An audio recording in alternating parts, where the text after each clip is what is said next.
विद्यार्थियों, हम आपको बता रहे थे पिछले वीडियो में कि इस्लामी इतिहास लेखन में खबर क्या है, खबर का महत्व क्या है, खबर की विशेषता क्या है, खबर की कमियां क्या है।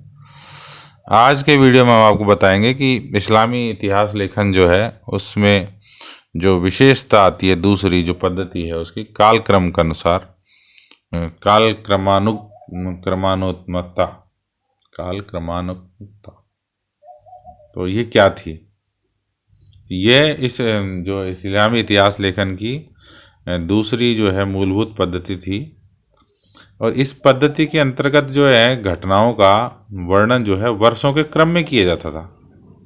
यानी पहली घटना 1900 जैसे 20 में लिखी जाएगी, या 20 की जो घटनाएं हैं वो पहले लिखी जाएंगी और 21 की घटनाएं बाद में लिखी जाएंगी। जबकि अन्य जगह के कई इतिहास लेखन में आपको ये दिखाई देता है बाद में उसका, किसे कहते हैं ना, भारतीय इतिहास में कालक्रम की समस्या एक बड़ी समस्या है। क्योंकि कई बार ये लगता है जब हम इतिहास का ठीक से अनुशीलन करते हैं कि कुछ घटनाएं जो पहले लिख दी गई हैं ऐसा लगता है जैसे ये तब नहीं हुई होंगी, बाद में हुई होंगी, या बाद वाली पहले की नज़र आती हैं। ये आज भी एक हमारे यहाँ पर थोड़ा सा विषय बना हुआ है। फिर भी सुधार करते करते हम काफ़ी नज़दीक जो है कालक्रम के दृष्टिकोण से पहुँच चुके हैं और निरंतर शोध चलता रहता है। तो यानी इस्लामी इतिहास लेखन में कालक्रम जो पद्धति थी वो एक महत्वपूर्ण पद्धति रही, और इसके अंतर्गत जो है वर्षों के आधार पर इतिहास लेखन किया जाता।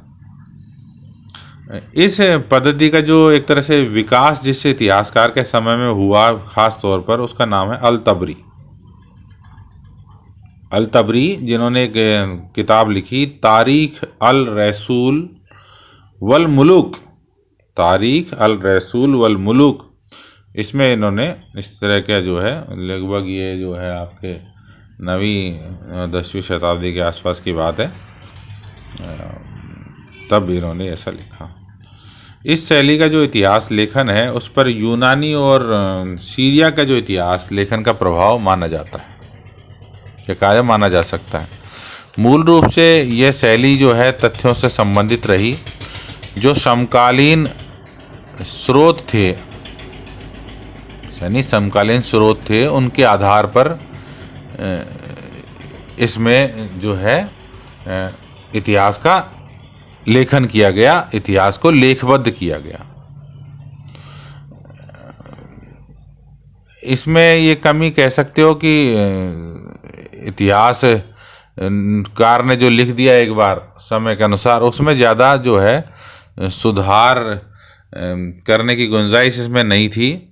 और जैसे पहले घटना 1920 की लिख दी, तो अब 20 में जो लिख दिया कि जो लिख दिया, अब उसके बाद उसमें जोड़ा जाए तो वो फिर कहाँ जोड़ा जाए, वो छूट गया जो छूट गया।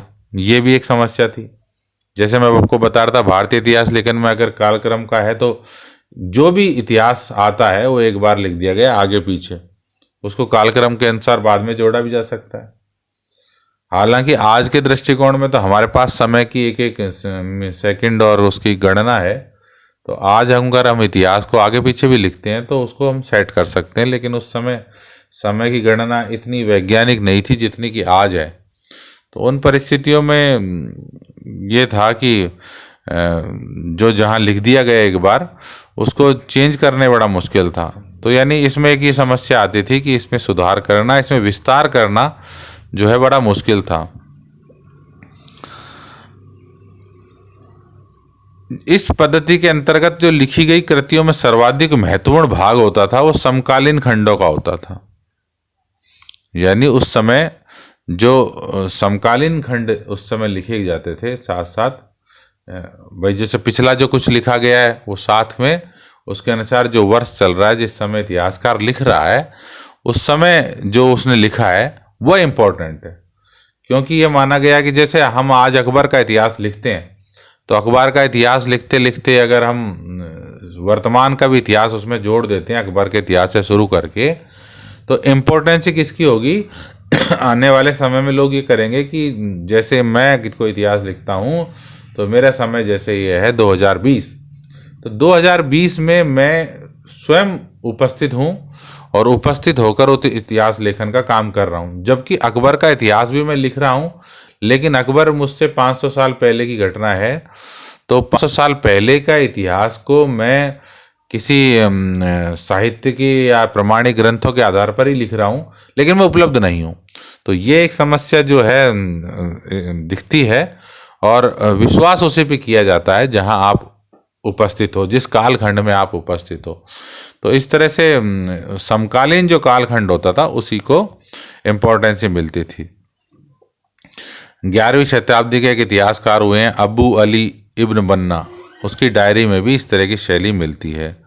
तो ये बहुत ही इम्पोर्टेंट बात थी इस शैली की, काल क्रमानुत्मकता। अगले वीडियो।